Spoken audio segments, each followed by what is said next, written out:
Živjo, jaz sem Ajda, pečem sladke in slane dobrote. V Škofji Loki pa odpiram tako malo butično pekarnico z vsem mogočim. Poni v bistvu sem čisto nesrečna najdla na Facebooku. Zdelo se mi je v bistvu dobra odskočna deska za nekoga, ki v bistvu še ne ve čisto točno, kako bi se lotil, ve kaj bi se lotil, ne ve pa kako. Tako da mi je bilo fajn, da sem dobila neko mentorstvo, pa neko to res pozitivno podporo skozi, da lahko zrihtaš, da imaš opcijo, da te nekdo skozi podpira, da te nekdo skozi pomaga, tako da Poni je bil top.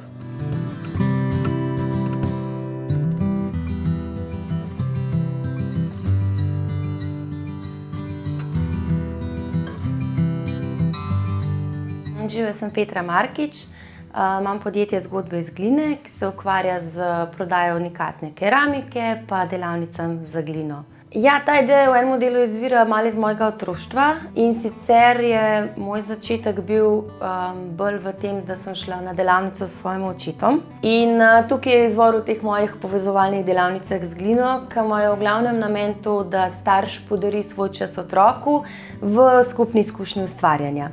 Ni dosti, da jaz znam šalico narediti, jaz jo moram znati tudi spromovirati, prodati, fotografirati in to so vse stvari, ki mi je Poni zelo lepo predstavil. Mi smo šli čisto od začetka in smo se ful vzajemno podpirali, si pomagali, brainstorming, v raznem razreševanju idej. To je zame bil game changer, no. Jaz sem ful vesela.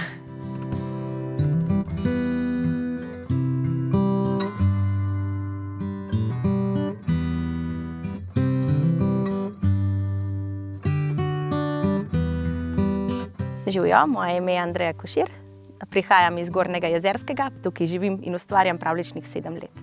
Hkrati ustvarjam tudi blagovno znamko Exploring Forest. Trenutno pod to blagovno znamko ustvarjamo oziroma izvajamo gozdne kopeli oziroma gozdne terapije. Delamo gozdno jogo, to je res ena taka posebna izkušnja. Poslušamo in snemamo zvoke gozda s takimi posebnimi napravami. Zdaj pa počasi tudi uvajamo optiko, to se pravi različne daljnoglede. V bistvu projekt Poni poleg številnih, celega nabora novih znanj mi je dal predvsem pogum. To se pravi pogum za to, da zmorem, da lahko naredim, da tudi lahko meni uspe.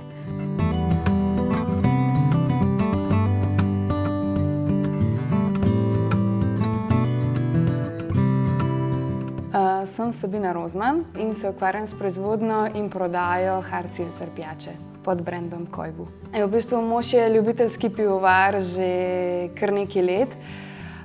In se enkrat so zasledila na spletu tole pijačo, pa sva rekla, da jo probati čistko za domačo rabo. Sam okus pa vse nam je bil zelo privlačen, pa tak osvežilen. In sva rekla, da bova probala to spraviti prav v prodajo, pa se iti to zares. Največ sem odnesla v bistvu to, da se moraš res kot podjetnik povezovati z ostalimi podjetniki. To je ful pomembno, da ostaneš v enem takmu ritmu, ker si ti doma za računalnikom, pa delaš stvari, hitro odplavaš, čist tako ne vidiš več, kaj je dejansko realnost zunaj in je ful fajn, da si skozi bolj na terenu. To je po moje kar najbolj pomembno, pa pač ja, povezovanje z ostalimi, no.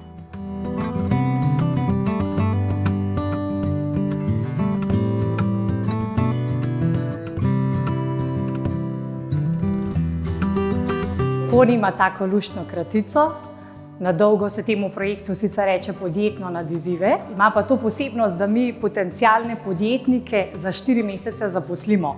Torej jim omogočimo en tak varen prehod v svet podjetništva. In v teh 4 mesecih zaposlitve, kjer imajo oni seveda plačo, pa delni dopust, na koncu jim dam celo odpravnino, jim omogočimo 4-mesečno usposabljanje.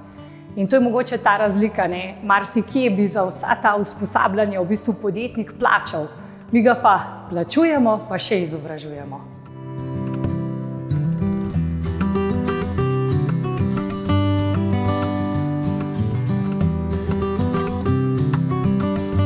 Ja, jaz sem za projekt Poni v bistvu izvedel na socialnih omrežjih. Mislim, da sem jih našel na Facebooku ali pa Instagramu, so kar aktivni.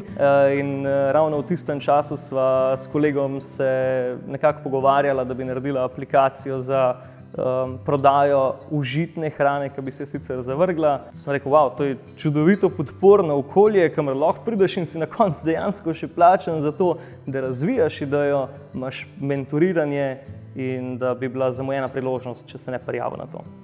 Ne biti popolnoma zaljubljeni v svojo idejo. Tako da realno razmišljaj o svoji ideji in bodi pripravljen na veliko dela.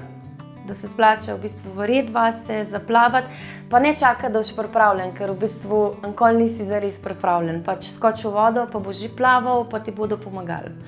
Veliko bo enega odrekanja, predvsem pa tako, vsak mu lahko uspe. Če imaš ti jasno vizijo, če ti jasno veš, pač kam greš, če imaš jasno postavljene cilje, potem sploh ne vidim nobenega razloga, da bodočim ponijem ne bi uspelo, pa da bi tudi njihove ideje lahko marsikaj dobrega prinesli na ta svet.